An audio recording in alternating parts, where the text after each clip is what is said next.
ఒక లక్ష్మి అనే గేదె ఉండేది. ఆ గేదె బాగా మృదువుగా, శాంతంగా ఉండేది. ప్రతిరోజు ఉదయం వేళ ఓ రైతు ఆమెను పశువుల దొడ్డిలో నుంచి బయటకు తీసుకుని పొలానికి తీసుకెళ్లి మేత వేయించేవాడు. గేదె తన పని నిస్సహాయంగా కాక ప్రేమగా చేసేది. ఒకరోజు పక్కనే ఉన్న అడవిలో నుంచి ఒక పులి ఊర్లోకి వచ్చేసింది.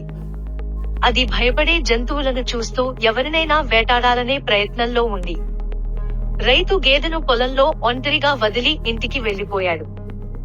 ఆ సమయంలో పులి గేదెను చూసింది. పులికి ఆకలిగా ఉండడంతో వెంటనే గేదె వైపు నడిచి దాడి చేయబోయింది. గేదె పులిని చూసి భయపడలేదు.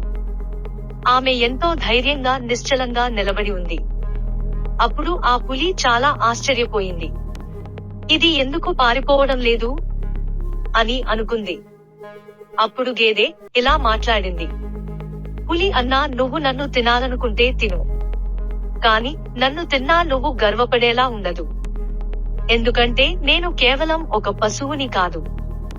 నేను ఈ రైతు కుటుంబాన్ని పోషిస్తున్నాను. నా వల్ల వాళ్ళు పాలు తాగుతున్నారు, వంట చేస్తున్నారు, అందరూ జీవిస్తున్నారు.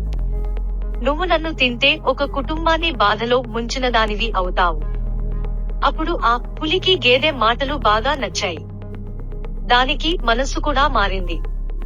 సరే అని తిరిగి అడవిలోకి వెళ్లిపోయింది. రైతు వచ్చి గేదెను ఆపదలో లేకుండా చూసి ఆశ్చర్యపోయాడు.